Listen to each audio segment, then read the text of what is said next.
It is a little bit small though, so let's see what's going on there. I'm going to right click on this and click Inspect Element. So we have our H1 tag, so that's good, but for some reason it's not as big as it usually is on the page. Now why is that?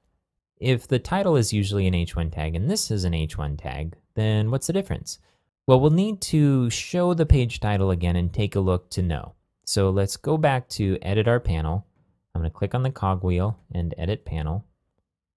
And for title type, let's set Manually Set again, which will set it to the node title. And I'm going to scroll down and click Update and Save. Okay, so now let's right-click this H1 tag. I'm going to inspect the element. And here we are here. It's the H1 tag, but it has class title and ID page title. So it's one of these two things that's causing that to be bigger than our other H1 tag. And if we look over here at the styles on the right-hand side of the inspector, you see our H1 with an ID of page title has a font size of 2EM. So this is what's setting it to be bigger.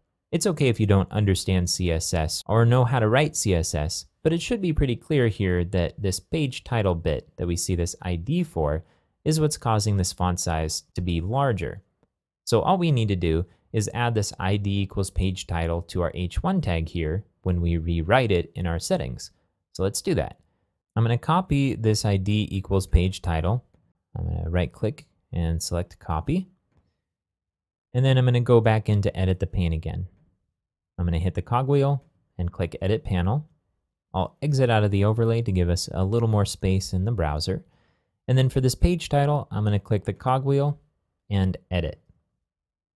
So for the body of this content, we're going to paste in our ID. I'm going to make sure there's a space between the H1 tag and the beginning of our ID attribute. And then the ID equals page title. Okay, that should be good. Let's go ahead and click Finish. And let's click Update and Save. And hey, our title looks nice and big. So now we need to just remove this title again. And you probably know how to do this in your sleep by now. So let's click the cogwheel, click Edit Panel. And for the title type, we'll click No Title and Update and Save.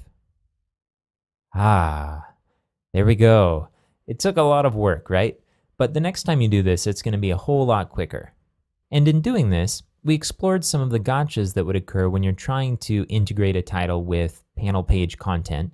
And we also created our own custom content and saw how we could pull content from other places inside of the node or elsewhere into that content. So we can be very flexible with the content that we put into any of our panel panes that way.